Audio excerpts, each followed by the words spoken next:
After the inspiration of Shavuos, after the late nights, the learning, the connection, and yes, after all the cheesecake, life slowly settles back into routine.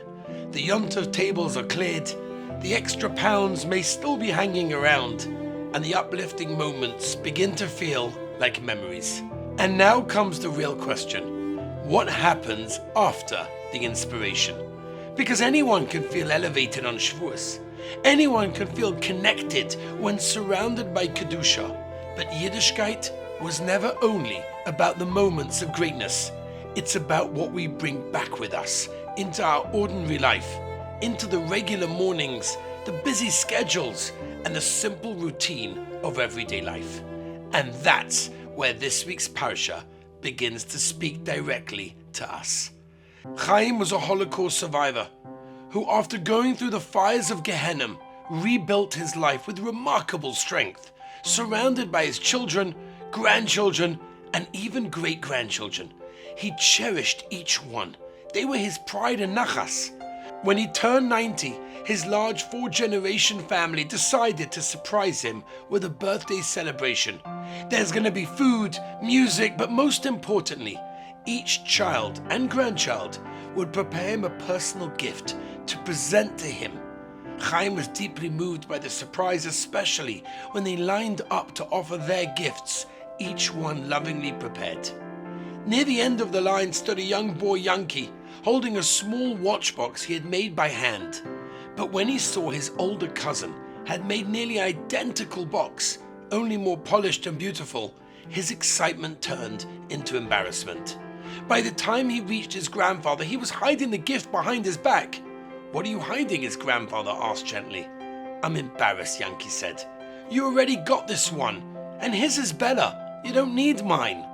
His grandfather took the box and held it to his heart and said, "I may have a box, but I don't have your box." This is the secret of Parshas Nasso. Hashem doesn't need silver bowls or ketores. He doesn't need korbanos. What he wants is you.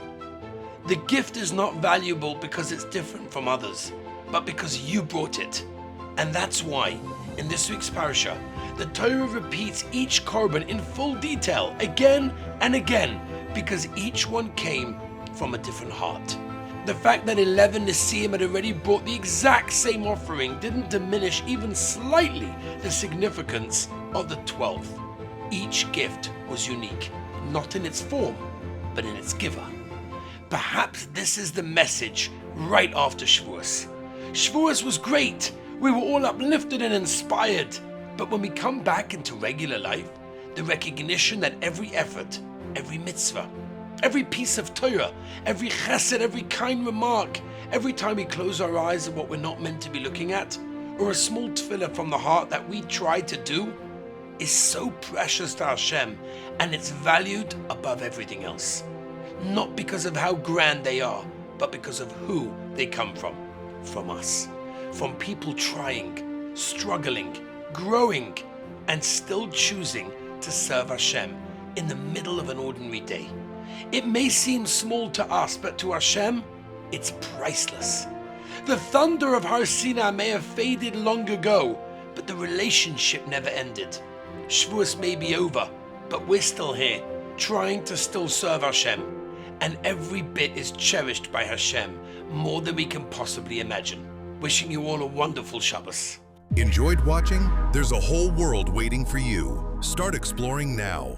Visit today, www.rabbiwiesenfeld.com.